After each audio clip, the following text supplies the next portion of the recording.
Tolee, akkam jirtu kabajamtoota hordoftoota Oromiyaa Education irraa kan nuti wajjin ilaallu baayoloojii kutaa 12ffaa light independent reaction kan jedhu wajjin ilaalla jechuudha.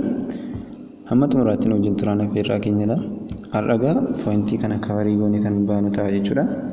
Chaanaalii keenya kanaaf haaraa dhiyeenyatee subscribe gochuutiin maatii chaanaalii keenyaa ta'uutiin barnoota asirraa gadi lakkifamanii fi kallattiidhaan argadhaa isiniin jenna. Amma kallattii maanii gara barnoota keenyaatti kan dabarru ta'a jechuudha.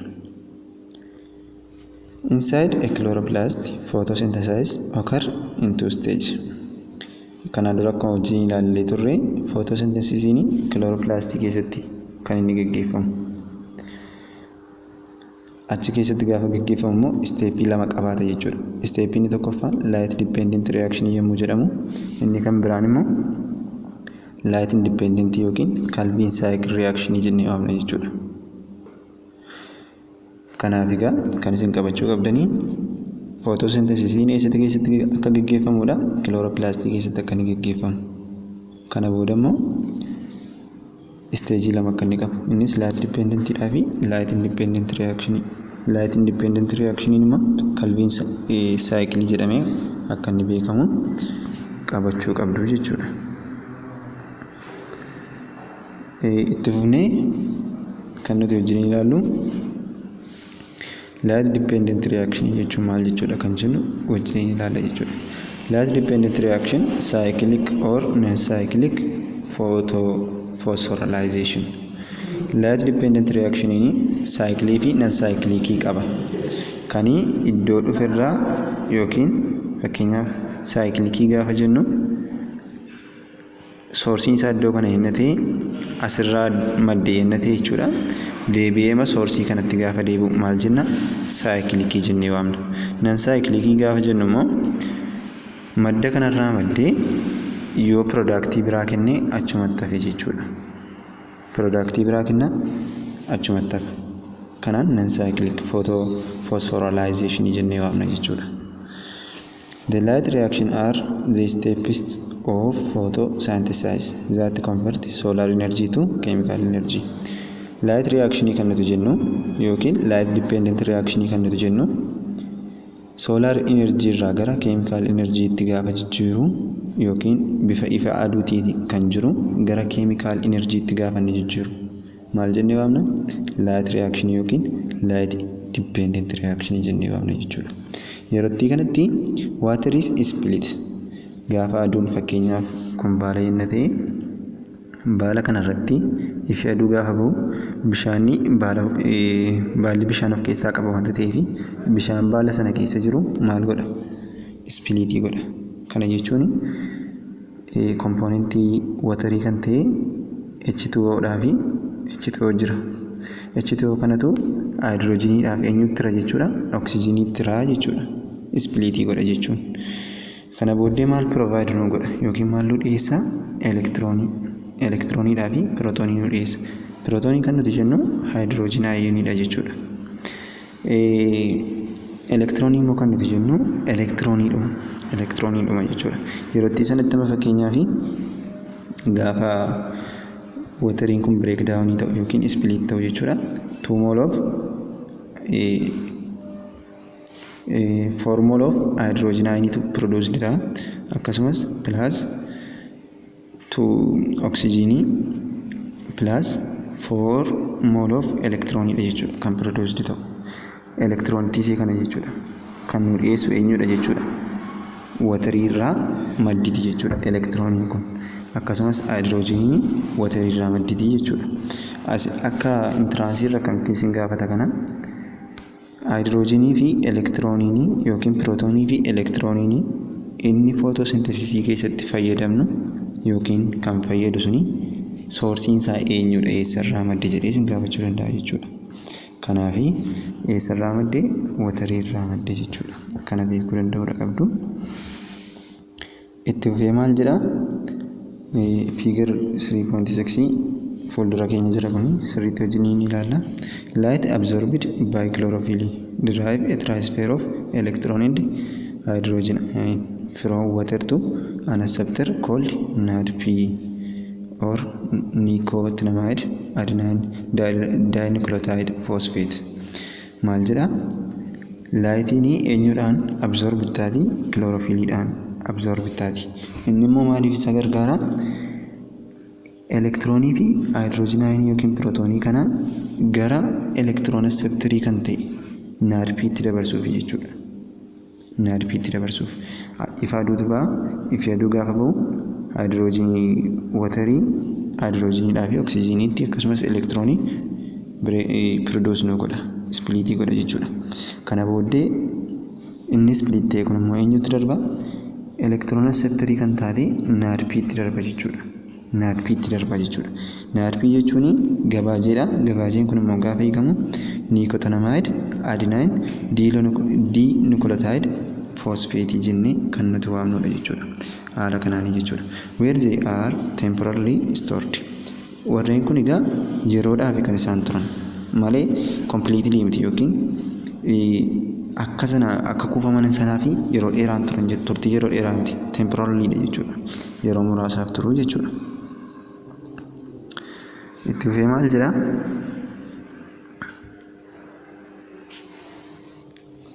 fufee maal jedha? The electron acceptor NADP is the first cousin to NAD ion. NADP kuni phosphate group kan ofirraa gatee maal ta'a? NAD ta'a jechuudha. Which function as electron carrier in cellular respiration. The two molecules different only by the presence of extra phosphate group, the NADP molecule. Maal jedha? NADP kuni akkuma ammas ni kaasee gara eenyutti jijjiirama jalqaba? Gara NADitti jijjiirama. Phosphate group isaa ofirraa gatee jechuudha. Kun immoo maal godha? Elektiroonii sana fuudhee cellular respiration keessatti akka inni fayyadu godha jechuudha. Baattoo elektirooniiti jechuudha. Eetu NAD.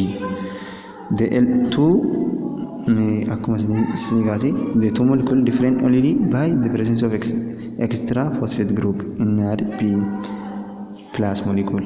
Akkuma nama isin kaasee NADidhaa fi NADP gidduu garaagarummaan jiru inni kun phosphate group qaba, inni kun immoo phosphate group hin qabu jechuudha. Kanumadha garaagarummaan isaan gidduu jiru jechuudha. The light reactions use solar energy to produce NADP to NADPH by adding a pair of electron along with hydrogen ion. Akkuma nama isin kaasee ture ifa aduu ofitti fudhata. Eenyutu? NADiin kun elektiroonii ofitti fudhata jechuudha. Kana jechuun elektiroonii sana gaafa ofitti fudhatu ifa aduu irraa argamu sana solar energy sana fayyadameetu elektiroonii sana gara kan biraatti jijjiira jechuudha. Fakkeenyaaf NADP ture elektiroonii sana acceptii godheera. NADPH ta'e yookiin reduced NAD ta'e jechuudha. Chemistry keessatti akkuma ilaalletti reduced jechuun maal jechuu akka ta'e ilaalleerra. Akkasumas oxidized jechuun maal jechuu akka ta'e ilaalleerra. Reduced kan nuti jennu yoo maal ta'edha jennee yoo hydrogenii ofitti fudhateedha jenne. Oxidized kan inni ta'u immoo yoo oxygenii ofitti fudhateedha jenne. Kuni isa kanaan dura akka ibsa kanaan duraatti jechuudha. Chemistry keessatti jechuudha kuni. Kanaaf egaa chemistry'n biology'n akka ibsa kanaan duraatti gaafa reduced fudhatu NADPH godhe jechuudha. Kana jechuun reduced NAD jennee reduced NADP jennee waamna jechuudha. By adding pair of electron along with an hydrogen ion. The light reaction also generate do not produce sugar.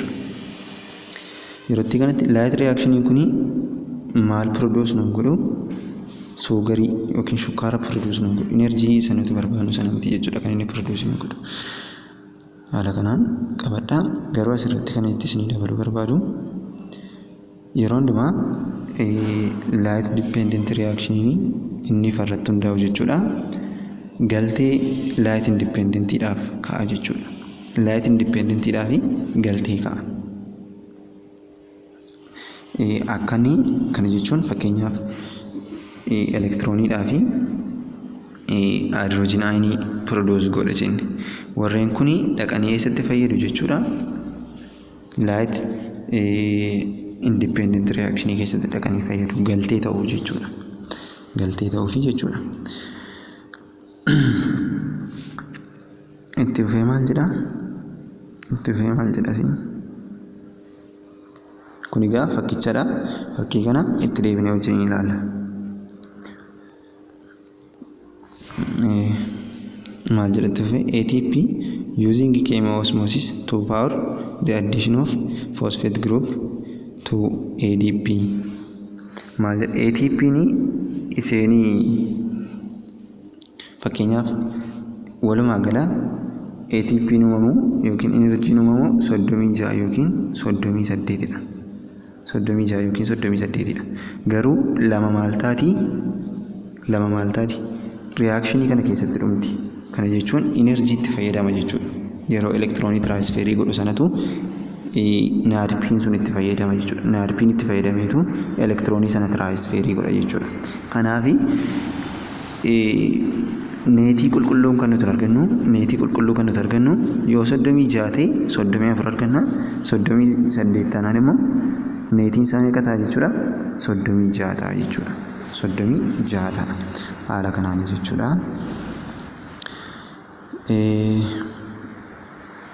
Kanama jechuu barbaadne kun egaa photophosphorylationii jechuun maal jechuudha? Photophosphorylationii jechuun maal jechuudha? Naarpii irratti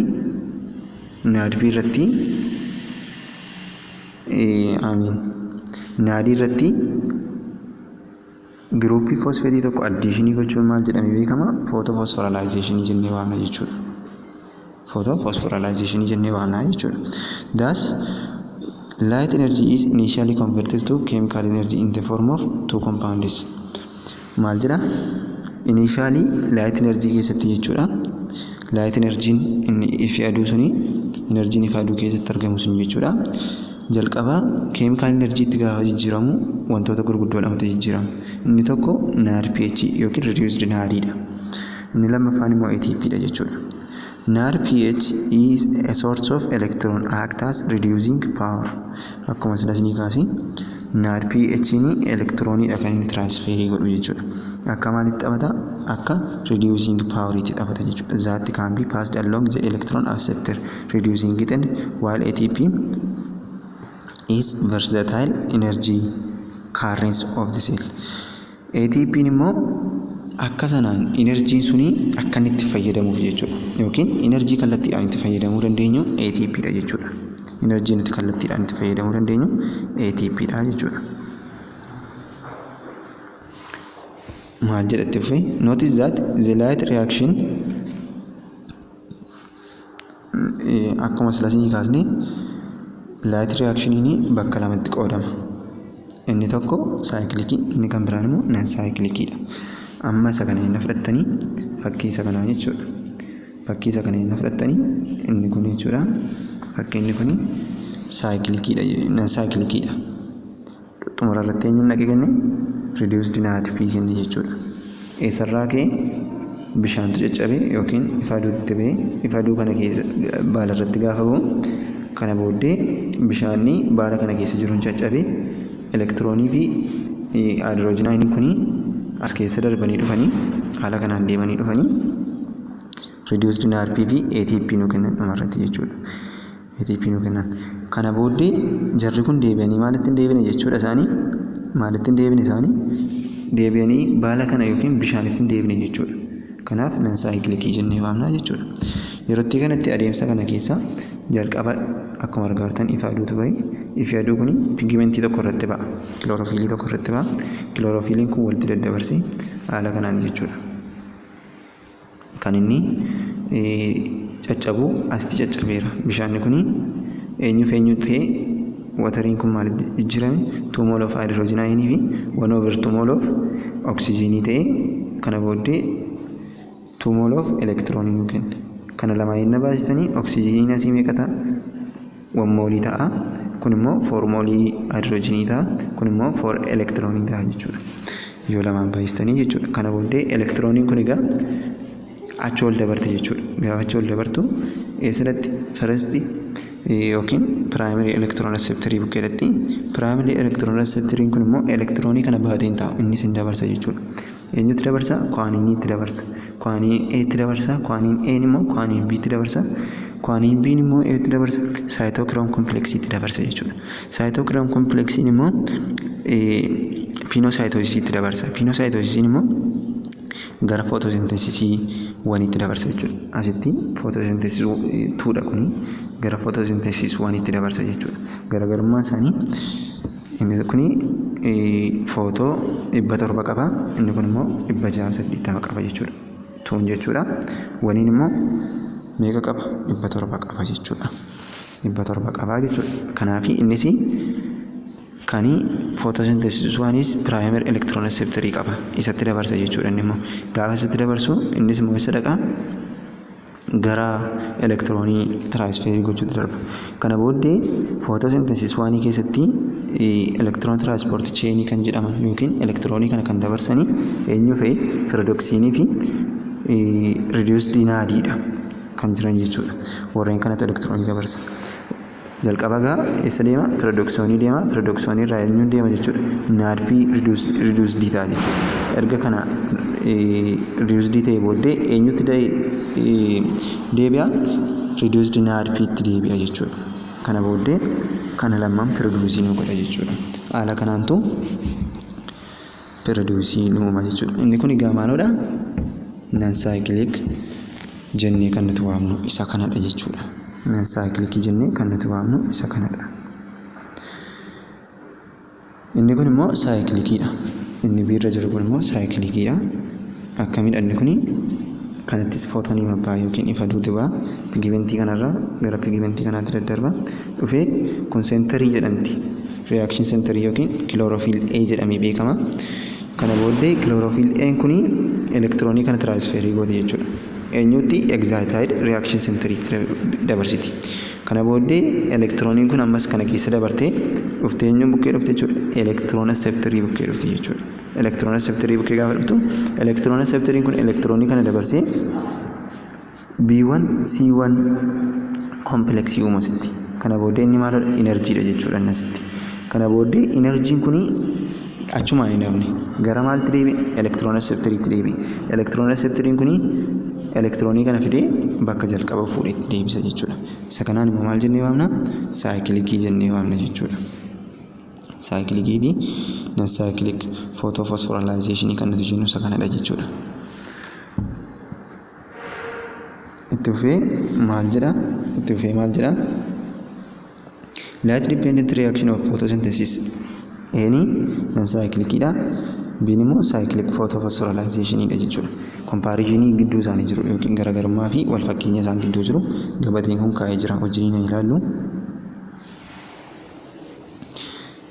Jalqaba irratti gaa pathway of electron elektirooniin kan non-cyclic keessa darba non-cyclic hin deebi'u jechuudha. Garuu elektirooniin as keessatti hin deebi'a jechuudha. First electron donoriin eenyudha as keessaa? Kan kenni jalqaba jechuudha. Wateriidha. As keessaa garuu eenyudha? Photosynthesisidha. Photosystem 1dha jechuudha kan kennu jalqaba irratti jechuudha. Isa kana keessatti garuu last electron receptor station of electron kan ta'e eenyudha? NADPdha. Elektiroonii xumura irratti kan fudhatu non-cyclic keessatti jechuudha. Cyclic keessatti garuu bakkuma jalqaba irraa fudhatametti deebi'a waan ta'eef jalqaba kana kenne kanumatti deebi'a jechuudha. Product isaanii yenna ilaalle usefully ATPdha. Reduced NADP oxygen uuma jechuudha. Product kani non-cyclic. Garuu inni kun eenyuun duwwaa uuma? ATP qofa uuma jechuudha. Inni kam? Non-cyclic. Cyclic garuu akkuma gubbaatti ilaalle ATPdhaa fi maaluma reduced NADP uuma jechuudha. Akkasuma photosystem involved kan non-cyclic keessatti photosystem 1 fi photosystem 2tu jira. Non-cyclic keessatti jechuudha. Cyclic keessatti garuu tokkoffaa duwwaatu argama jechuudha. Kun garaagarummaa isaanii fi wal fakkeenya isaaniiti jechuudha. Isitti fufnee photosystem 1 fi 2 ilaallu wajjiniin garaagarummaa isaanii fi wal fakkeenya isaanii. Kun egaa wanta fakkeechaa jiru asuma irratti dhiyeessuudha wanta biraan qabu. Elektiroonii jalqabaa jechuudha. Electron in chlorophyll molecule photosystem 2 are excited by the energy escape from chlorophyll and pass to electron receptor. Akkuma sila wajjin ilaalla jechuudha. Gara kamitti dabarti jalqabaa? Ifa adurraa asirraa dhuftee erga dhuftee booddee elektirooniin kun egzaataayilii taate jechuudha. Achi ol dabarte jechuudha. Gara gubbaatti achi ol dabarte jechuudha.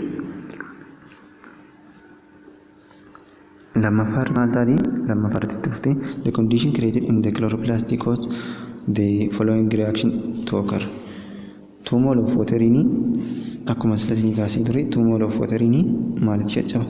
1 mole of oxygen, 4 mole of hydrogen fi 4 mole of electron itti caccaba jechuudha. This light dependent split of water called photolysis. Bishaan caccabuun kun immoo maal jedhamee beekama? Photolysis jennee waamna. Ifa aduutiin bishaan caccabuun photolysis jennee waamna jechuudha. The electron replace those lost from the chlorophyll molecule. Electroniin kan lost taatu jechuudha. Kan jalqaba water irraa kaatee gara eenyu deemti?